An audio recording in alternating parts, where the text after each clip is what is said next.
Hey everybody, it's Saturday and I'm at my local dive bar working.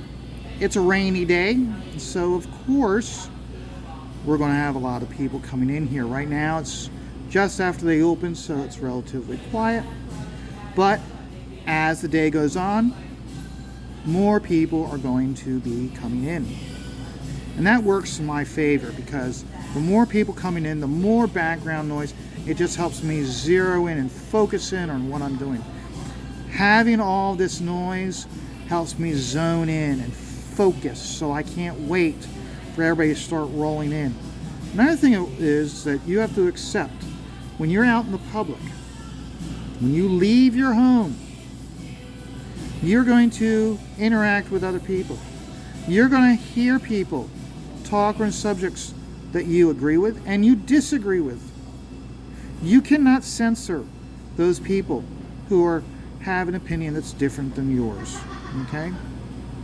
You have to allow that. That's what the First Amendment is all about, is freedom of speech and freedom of expression, okay?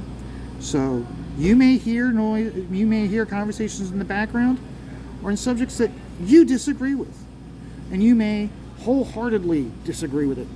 But you know what? You're out in public. You have to accept that, okay? And you need to grow up and accept it. And there's too many people in this world that don't accept that. They see what's on their computer screen and they react to it wholeheartedly, viciously, passionately. But the problem is, do you have the balls to walk up to that person and disagree with them and have an intellectual conversation, or are you going to hide behind your keyboard and just spout off? You have too much of that. And that's why I like being out here in the public doing my work. I will hear people talk about things I do not agree with, but I need to be able to allow them to speak.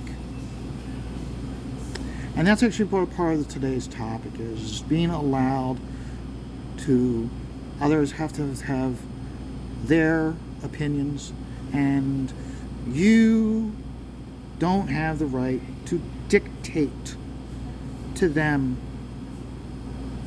And it's within Comicsgate that this happened. Someone is dictating terms. And that is wrong, and I will not stand. I will stand up against that, and I'm going to speak up against this. And when I see creators at Garden State, and if they want to talk about this subject, I will speak to them about it. Now, a lot of time will have passed between me posting this video and Garden State, over a month, almost 2 months. So maybe the narrative will have changed by then. Maybe people will have said other things to change the landscape of the conversation. Okay?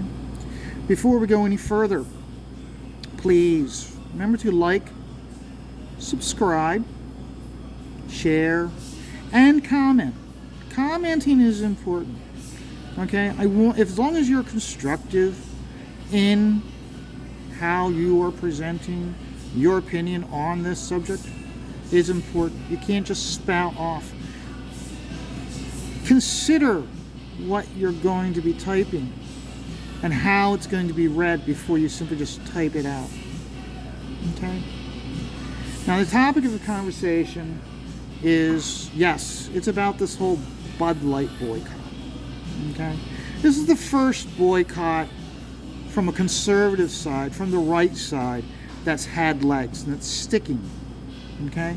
So in many ways it's important. Many times, as Yanzi pointed out, how there was one in a boycott attempted by the right with Keurig, and it didn't stick. Okay? This boycott with Bud Light has legs. It's showing results. This is a boycott which many people can stand beside, shoulder to shoulder. But that doesn't give these creators or these individuals the right to now dictate to everybody, okay, if you're supporting this Bud Light boycott, then you also need to support this boycott. And that's what John Malin was saying on the Wednesday night stream for Shane's closeout. Okay? He is very adamant about it. I actually had to rewind the video because I was like, what? He's seriously saying this? And I wanted to write it down, make sure I was hearing it correctly, and so I was writing the information down correctly to talk about it today. He said, if you go to Kickstarter but you boycott Bud, I don't respect you. He doesn't have the right to say that. He is dictating terms that basically if you are Comicsgate, you must continue the boycott of Kickstarter along with Bud Light. Now keep in mind, he had bad experiences with Kickstarter. As a result, he was forced to go to Indiegogo. Has he made the attempts to go to Kickstarter since then? No, he has not. For all we know, he's leaving a lot of money on the table by not doing a campaign on Kickstarter. The example I'll give you is, okay, let's take a look at this here, right here, okay? Let's slide this up here. This drawing board. We'll use this as the example, okay? Because this is the truth, okay? Let's say I make I make a new drawing board, light as a feather, has the dexterity and the strength and the sturdy, and it's as sturdy as a piece of steel, but it has the pliability of a sheet of cardboard. So I remember one of the first things I learned is how some drawing boards are very hard, very solid, very hard, and as a result, it affects how the pencil line affects the paper. And there were guys that I was sitting next to, and when we went to the Kubrick School, everybody pretty much establishes where their desk is. Okay, and this is going to be your desk for the year. And the one guy, one of the very first things he did was he brought in a sheet of cardboard, fairly nice sized sheet, and he taped it to the desk. The reason why he was taping the desk is because the drawing table surface itself was too hard, and he wanted a softer surface for when he was drawing. Okay, I've done that.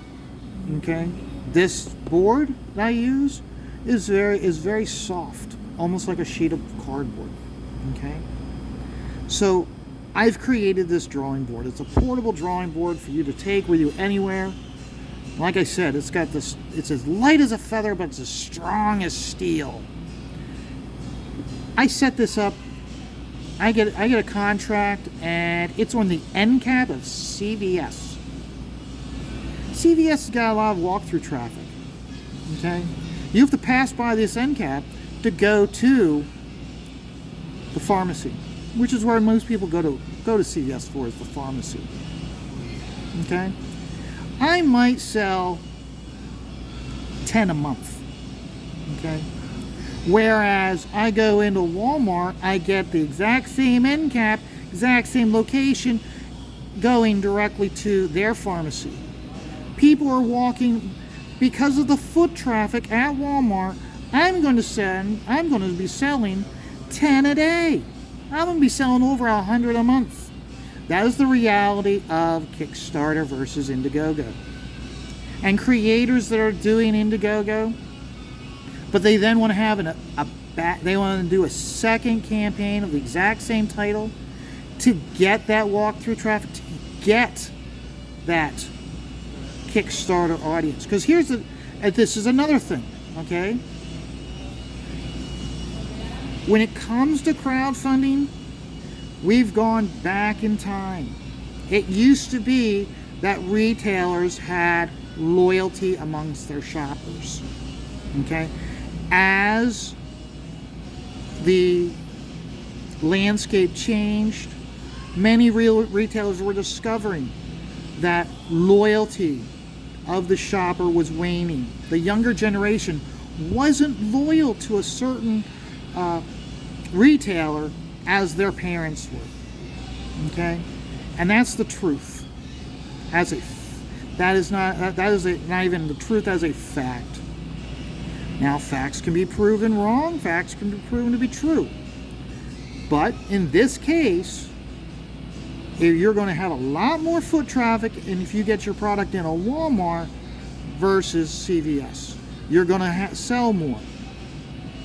So you're going to be making more. Okay? Kickstarter, there's a Kickstarter crowd and then there's an Indiegogo crowd. The Indiegogo crowd primarily is Comicsgate. But does that mean that Graham Nolan, Billy Tucci, Mike Barron, and Andy Smith, does that mean they're not allowed to try to get that Walmart shopper, that Kickstarter walk-through traffic? Because the Kickstarter walk-through traffic, by and large, they don't know about Comicsgate or they don't care about Comicsgate. But they see their campaigns on Indiegogo because it has a lot more walk-through traffic than Indiegogo. They're leaving money on the table by not going after that audience. As Billy Tucci has put it so passionately, with going on Kickstarter, it's on the mantra of no backer is left behind. He said, hey, I only made this much on Indiegogo, I made this much on Kickstarter, this is what my grand total is. You don't leave money on the table if it's there. Andy Smith, okay, he did the same thing on Kickstarter and he got success with it. Okay, you have to take a look at his Indiegogo campaign. You have to add over, I forget how much he made on Kickstarter, but when he's talking about stretch goals, he goes, it says this on Indiegogo, but it's actually this much, which means you guys are going to be getting this stretch goal. I've lumped it together so you both get it. It's not one of those deals where it's like if you're in Indiegogo, you get this stretch goal. If you're in Kickstarter, you get this stretch goal. Okay? He's not leaving money on the table. He's going after both audiences. Mail is stating that if you're going to stand behind the Budweiser boycott, then you better be standing behind the Kickstarter boycott, or I don't respect you. Well, he's already, and he stated this, and he was very adamant, and he said he doesn't want to be a hypocrite. He's already a hypocrite. Last month, and this opinion of his, it's been there. This anti-Kickstarter, it's been there. Okay? And he's stated in time, well, if you're on Kickstarter, if you go over to Kickstarter, I'm just not going to support you. I'm not going to have you on my channel. No. He is on Comicsgate Kings with other Comicsgate creators who have gone over to Kickstarter. He has been on Billy Tucci's channel. He's had Billy on his channel. Okay? I don't like it. Okay? Part of the reason why so many people have come over to Comicsgate is because they don't like what's being dictated to them in the mainstream comics. They've spoken up against it and they've been shut down by the publisher. And the publisher said, you are the problem, not this crap that we're telling you need to like. That's the reason why so many people came over here. Okay? With what he's saying and being so adamant about this, he is saying that if you do Kickstarter, I don't respect you. John, this is an SJW tactic. This is an SJW mindset. And this, you can either die on this hill, but you don't have the right to dictate to others for them to die on this hill. Okay? I backed Godlike. I can't wait to get it. I hope it's as good as he makes it out to be. But this attitude, I will not lie, it's starting to soil me. that I may not back. Let's put this. Godlike could be best damn book of the year. It could be the best book I've ever read. But this dictating terms to others is starting to soil. It's starting, because here's the thing, and this is one of the biggest things about crowdfunding with having YouTube channels is it's no longer about the product. You are selling yourself to get people. I'm doing that. That's why I'm doing this. I mean, think about it. I'm doing a book that's so far is completely stippled. Okay? It's completely 100% stippled. The reason why I'm doing these videos is to get people accustomed to seeing it, to get them interested, to make them fans of this method of inking. Okay? That's why I'm doing these videos, is to generate awareness, to generate enthusiasm, to generate interest. Okay? I'm selling myself. And he is selling himself with how he does things on the internet just to sell his book. And to turn around and do this whole, I don't respect you if you go on Kickstarter. No, it's bothersome. And it's good. When you think about the tactics being used, that if you support this, you have to support this, and if you don't support this, then you are the problem. Okay, if you're not checking off these check boxes because you support this and this, but you don't support this, then you are the problem. That is what is going on here, in my opinion. And I don't like it. I don't like it one bit. I will tell you right now, if there's a schism with these creators, the creators I'm going to be going, and I will continue to follow and continue to support and continue to promote, it's going to be Graham Nolan. I make absolutely no bones about it whatsoever, that Graham Nolan's the one that got me into Comicsgate, created that enthusiasm, that energy for me. I'll continue to back him. I'll continue to back Billy. I'll continue to back Aaron. I mean, Aaron's show that he does every single Sunday, that show is for me is my wind down show from the weekend, to just calm down and relax, listen to him, and then emotionally and mentally prepare myself for the upcoming work week. Okay, I'm going to continue to support Aaron. I'm going to continue to support Graham. Okay, but if there's going to be a divide, I don't want to have to choose. So if he wants to if he wants to break the line, he wants to start drinking Budweiser, Orange Streams, and not support that boycott, that is his choice. We're not going to judge him for it, but he doesn't have the right to start dictating terms that if you are going to do a crowdfunding on other sites other than Indiegogo, specifically if you're going to do a campaign on Kickstarter, then he doesn't support you. Okay? By that, it means he doesn't respect me as a customer, because I don't back much on Kickstarter, but there are campaigns that I have backed. Okay? The perfect example is Flask Publications did a William Booth book. Okay? It was an oversized book. I had the choice of getting the paperback edition or the hardbound edition. I went with the hardbound edition, and I'm glad I did. I go through that book on a almost regular basis, because this is the stuff I wanted to learn when I went to school.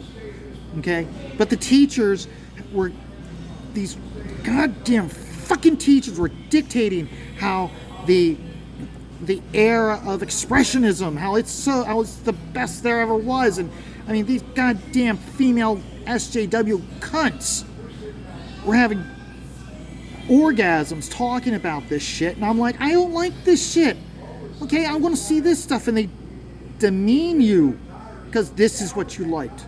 Okay?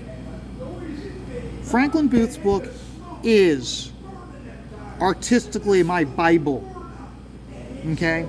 I'll go head to head with any of these people. They're like, oh, Monet and Manet and Toulouse-Lautrec and da-da-da-da-da-da. No. Okay? They took a bunch of paint, smeared it over their ass, and then wiped it on the canvas. That's what they did with that's what expressionistic art is to me. Okay? Only way I could have gotten that book was over at Kickstarter. Okay? Will Spataccio, he republished his Stone story. I wanted it. I didn't get it when it came out as individual issues. Only way I could have gotten it was on Kickstarter. Okay? So by John's own definition, he doesn't respect me because I'm supporting other creators on Kickstarter, which means he does not want my money. Is that what he's saying? Because I don't want that to be true. If he's putting out something I want to be able to get it. But if he's going to be dictating in such a manner like that, okay, guess what? There's other books out there. There's other, as the saying goes, there's other fish in the sea. So you can tell by how I'm talking, I am very animated and I'm very passionate about this. Okay? Like I said, I don't want there to be this to cause a schism within Comicsgate. Because if there is, then John Malin, which means if he's on Comicsgate Kings, standing side by side with Graham and Aaron and Billy and Andy, guess what? I won't watch. I'll stick to the bros. Because they're the ones I'm going to still back on a regular basis. And I won't be back. So he needs to decide. Is his morals and ideals more important than providing what the fans want in the content of his book? I think I've gone long enough on this. I'm probably pissed off a lot of people, and I apologize, but this is how I feel. Like I said, I love that Franklin Booth book. By his definition, he doesn't respect me because I backed it, and that's the only way I could get it was that way, if I wanted the hardbound book. Because when the book came out, John Flesk only made the softbound available for public purchase. I wanted the hardbound book. So, hey, if anything, this video, along with my work, shows that life is stressful. Just take it all one dot at a time.